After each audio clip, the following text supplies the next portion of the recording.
Good morning, wonderful people. Welcome to my channel. We are in the 21st Nakshatra of Uttara Ashadha, which goes from Sagittarius to Capricorn. So now we are heading towards Saturnian signs, right? First Capricorn, then moving into Aquarius, which is more like Rahu if you ask me. So, what are the symbols we are talking about? We speak in this lecture series about instincts and totems with regard to the bird and the animal representation of each nakshatra. And what are we doing this for? We are doing this to learn how we can derive the life lesson from these symbols. Simple. Life lesson of Uttara Ashadha is individual wisdom and action merging with collective cause is the ultimate victory, removing separatism. And this is very crucial in the shift we are in as a planet right now, because Pluto is moving through this nakshatra till 2040, yes? It goes through Uttara Ashadha, then to Shravana, and then moving into Aquarius after 2040. Right now we are in Uttara Ashadha, so the entire collective of humanity is moving through this energy right now. Very important to understand, therefore, what this means. The bird is a stork, yes, and the animal is a mongoose, representation of Uttara Ashadha. So let's see. The stork lives in the wetlands, in the marshes, the swamps and shores of lakes and rivers where they find their primary food. Swamp and marshes is an important characteristics of Capricorn itself. You see, we are approaching Capricorn now. Capricorn energy is of a swamp, a marsh, shores of lake and rivers. Right there, representation of Capricorn. Wading and foraging behavior. Storks are known for their instinctual behavior of wading through shallow water, searching for aquatic prey, including fish, amphibians, and invertebrates. Nesting in trees. See, there is another dual behavior. Many stork species instinctively nest in trees or tall structures, and they often form nesting colonies. Social behavior. Storks are social birds,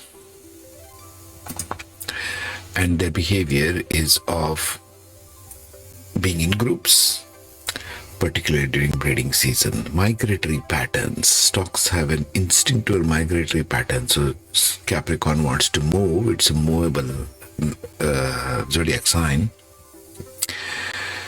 So that's the stork for you. Mongoose. Carnivorous diet. Mongoose are carnivores with natural instinct for hunting and consuming a variety of prey, including insects, small mammals, birds, and snakes. They are solitary kind of creatures. I have seen this behavior of mongoose.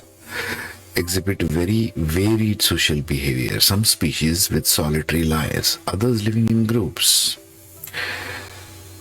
which suggests even Capricornians can do that. We will get to the instinctual houses in the end. Exceptional snake handling skills. Mongoose and snake are natural enemies. So ganging up of this nakshatra in 1, 4, 5, 8 and 12, along with, let's say, snake ruled nakshatras like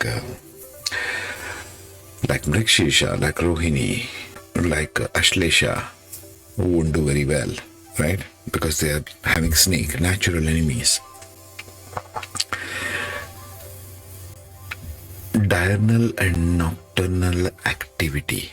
Mongooses are capable of hunting both in the daytime as well as the nighttime. Dual nature. Although Capricorn is not a dual sign,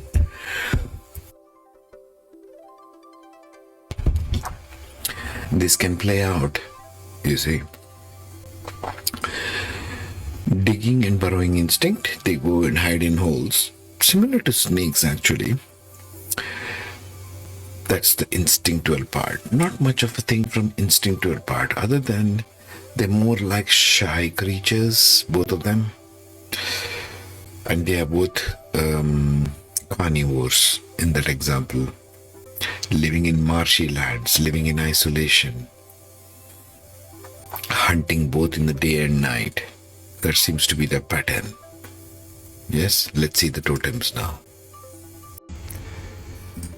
In the totem part, we have Stork giving family and fertility. These are the symbols and what they mean. Storks are often associated with family and fertility. Their totem emphasizes the value of family bonds, parenthood, and potential for growth and new beginnings. Patience and endurance. In Uttara Ashadha, Stork can mean they are known for their patience and endurance due to the long migratory journeys. Capricorn may have to take long migratory journeys to understand their own mind. To me, it seems more like birds are representative of the mind, mammals are the animal of the mammalian instinct in us. It seems to me more like that. Transformation and renewal. Storks are migratory birds symbolizing transformation and concept of renewal, change, and arrival of new opportunities. Uttara Ashadha can be very strong energy because it's a nakshatra ruled by sun. They have a lot of confidence in them, innate confidence. Yet it goes from Jupiterian zodiac to Saturnian zodiac. So there is the status and fame that these people would want very strongly in Uttara Ashadha. We'll see how that plays out shortly. So any seeking of fame, power, etc., status, Saturn is status, Sun is the fame, will need some degree of transformation in the person. Cleanliness and purity. Storks are often depicted as clean, pure birds. Their totem may symbolize the importance of maintaining cleanliness and purity in one's life, even staying in swamps. How about that? It lives in swamps, but it symbolizes cleanliness. Being clean in a very swampy place, like this zoo called planet Earth, right? Messenger and transition. Storks can symbolize transition and crossing boundaries between earthly and spiritual realms. Their totem may represent the role of a messenger, being open to change. If you're seeing storks around, this may be a sort of common message for you. What about the mongoose? Courage and resourcefulness. Mongooses are known for their bravery when confronting challenges. Sorry, I'm still in my first coffee. Symbolizing the importance of facing adversity with courage and intelligence. Agility and adaptability. Mongooses are highly agile and adaptable creatures, emphasizing the value of flexibility and ability to adjust to changing circumstances. This would be needed if you're seeking power. You have to trample on a lot of toes, yes? Family and community. Mongooses often live in family groups and rely on social bonds. So this Capricorn, this nakshatra would need a good family support in order to do what they're out to achieve. Intelligence and problem solving. Mongooses are intelligent animals and are highly skilled at problem solving. Again, needed to fulfill that life lesson. Use your problem solving skills, Uttara Ashadha, if you want to really achieve that ultimate victory.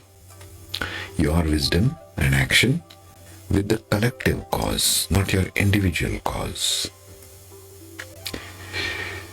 Independence and self-reliance. Mongooses also exhibit independence and self-reliance.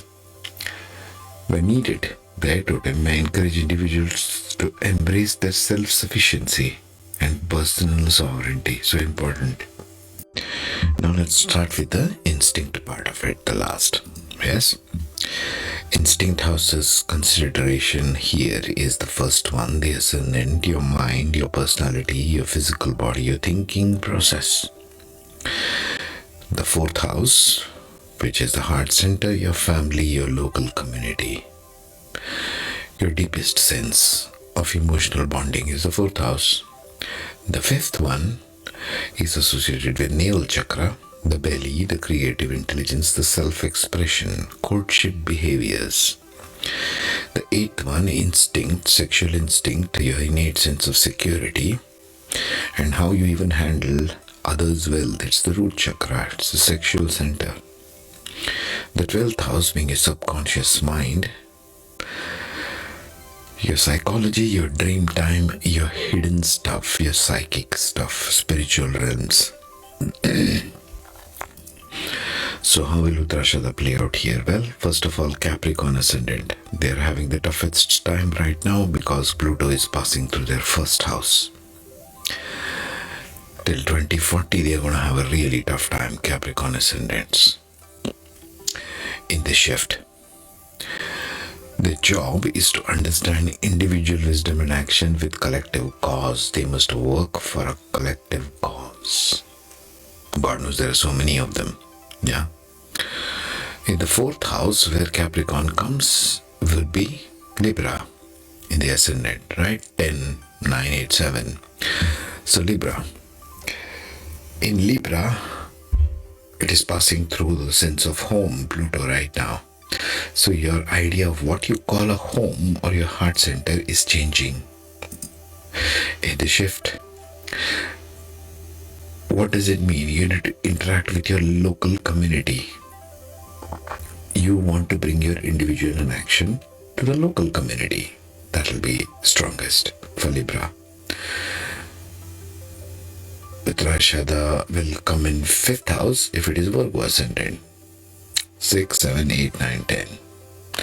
So in the 5th house, it will be more to do with fame itself, because this has got a theme of wanting fame, Sun and Saturn. So these people will have a very strong instinct to, I want to be famous about something. But they need to use their creative intelligence.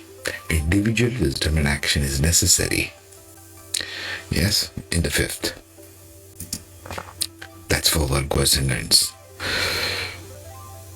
If Uttara Ashadha, that is Capricorn, comes here, that means it's Gemini, because this is 10, 9, opposite to 9 is 3. So this Gemini ascendants will undergo a huge transformation in this next year, because next 10 years, because it's Pluto passing through their house of transformation. Everything in the world is transforming for Gemini. So got to watch out for this. Have a sense of security which is innate, not borrowed from somewhere else. Uttara Ashadha falling in 12th house will be for Aquarius, right? Because 10 and 11, so 11 is Aquarius here. For them, what did it mean?